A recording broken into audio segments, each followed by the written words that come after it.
आहे, कुठं सापडेल कृत्या, हाच विचार करतोय. मनीष मेस्त्री यांनी पावलावर पाऊल ठेवून इथपर्यंत येण्याचा प्रयत्न केला. आता पुढचा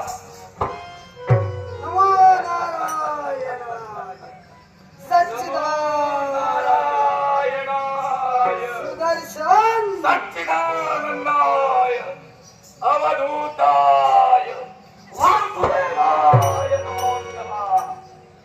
दुर्वास म्हणजे जी कृत्य इथपर्यंत आली ती तुझ्या आश्रयासाठी आली. ती जिद्द होती, काही हरकत नाही. ती जिद्द होती तिथं गेली. आता कृत्याचा विचार सोडून दे.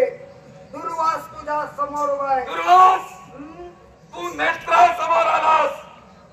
आता कृत्याचा विचार सोडला आणि मूळ कृत्याचा विचार केला. कारण राजा अंबरीशाच्या बाबतीत तू केलेला कृत्य आणि त्याचं कृत्य निंदनीय आणि त्या कृत्याला शासन करण्यासाठी कृत्या मध्यंतरी आली.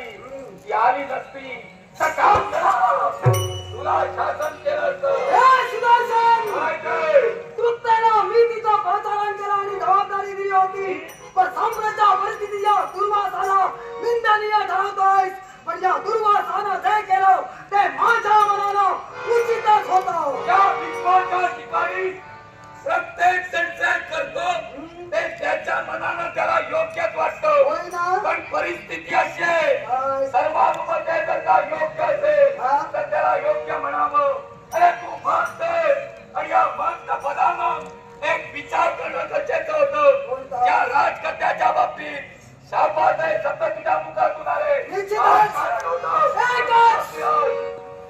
या विश्वात क्रिया आधी की प्रक्रिया आधी? साहजिकच क्रिया आधी. मग ज्या राजाला क्रिया घडली माझ्या बाबतीत ती अपमानास्पद ऋणास्पद होती. अर्थात माझ्या क्रोधाला बळी ठरला. त्या राजाचं आचरण नष्ट झालं. त्या राजानं मला दिलेला शब्द कोणीतरी दुर्मिला आणि या अतिथीचा अपमान केला.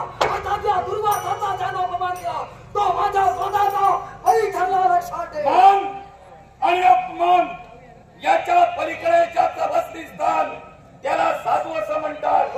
अरे षडरूपुला ज्यानं आपल्या अंतर्यामी चालून टाकलं आणि या विश्वाचं कल्याण करण्यासाठी भक्त झटण्याचा ज्यानं विचार केला त्याला महंत असं म्हणतात. मग राजकर्त्यानं सामान्य चूक जर का केली असेल तर ती तुला मान्य करून त्याच्या भोजनाच्या पंक्तीत तुला सुदर्शन कोणत्या प्रकारची लज्जा वाटत मी त्याच्यापर्यंत गेलो नव्हतो. त्यानं मला तिथं पाहून निमंत्रित केलं होतं. मग अतिथी हा येण्याची वाट पाहणं गरजेचं होतं. घटिका शिल्लक असताना द्वादशीचं पाळणं राजा अंबरीशाला का फेडावं याचं तू समाधान मानलं पाहिजे होतं. कारण नेत्रासमोर आलेला अतिथी हा आगंतुक होता. आता त्या आगंतुक अतिथीला त्यानं पाचारण केलं. माध्यान्हचा काळ भोजनाचा काळ उलटून जाऊ नये. आपल्याला कालमर्यादा समजते. मग कालमर्यादा जर का समजते तर स्नान क्रिया आटवून तुम्ही का आला नाही?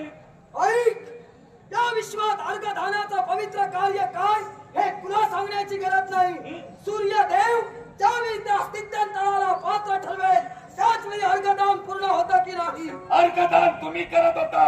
अर्थात अर्घदानाचं कार्य तुमचं होतं आणि व्रत करणारा राजा त्याचं कार्य वेगळं. मी राजाला सूचित केलं होतं. दोन गोष्टी महत्वाच्या आहेत.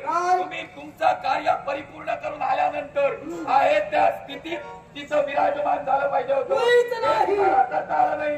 तुमचं झालं कसं गोष्टीत तुम्ही मानताय. सुदर्शन राजा आजच व्रत असता नाही. राजा वर्षभर हळदीने व्रत करतोय. मग राजाला केव्हा पारणं फेडावं कळत नाही. पंगतीला केवळ भोजनाला त्या ब्राह्मणाला निमंत्रण दिलं तो ब्राह्मण सोबत घेऊनच पारणं फेडावं हा केवळ द्वादशीचा नियम असताना मला निमंत्रण दिलं असताना मी येण्याआधी कुठल्या अधिकाराला त्याला मान्य केलं असतं. तुमचा अपमान मी एका गोष्टीवर मान्य केला असता.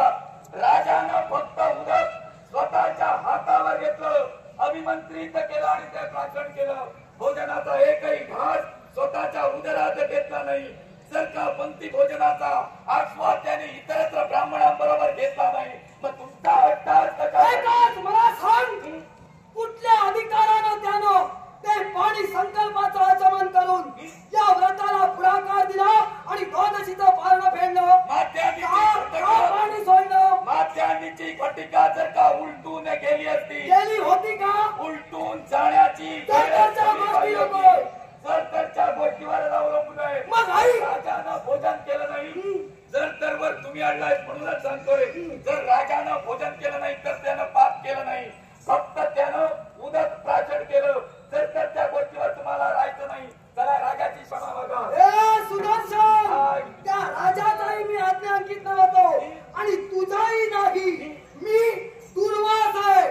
क्रोध तू म्हणत होतास माझा क्षमला पाहिजे होता. अरे क्रोधाचं दुसरं नाव म्हणजे दुर्वास आहे. तुला तर शिकवण्याची गरज नाही. मग ज्या दुर्वास असा नव्हे तर ब्रह्मतेजाचा अपमान वाणी विटावून ज्या राजानं केला, त्या राजाच्या बाबतीत जे दुर्वासानं घडविलं ते योग्यच आहे. लक्षात तुझ्या दृष्टीनं तू योग्य म्हणतोय, तू क्रोधमूर्ती म्हणतोय, पण क्रोधावर ज्यानं नियंत्रण मिळविलं त्याला साधू संत म्हणतात. साधू म्हणू नकोस. मी तुझ्याकडून ती अपेक्षा ठेवणार नाही. मी कोण आहे आणि मी काय केलंय आणि काय करावं हे माझं मन मला तू कोणत्या गोष्टीची अपेक्षा करत नसतील तर मलाही तुझ्याकडून कोणतीही अपेक्षा नाही. बघितलं का? अपेक्षित आणि उपेक्षित हा जीव आहे. आता या जीवाचा सेवा केल्याचं मग सुदर्शन शस्त्र हात घेऊन स्वतःचं कार्य सिद्ध करण्यासाठी आलाशी तुला तुझा शब्द वाचायचाय.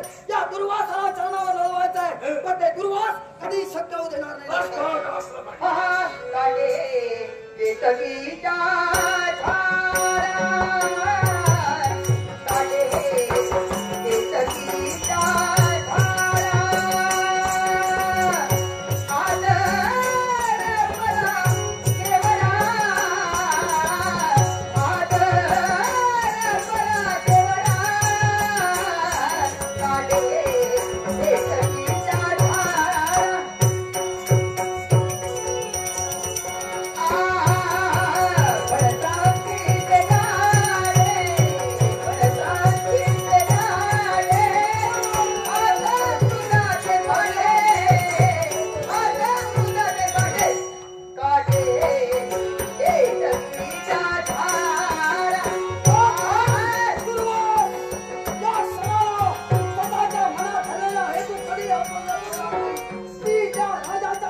मी त्याचा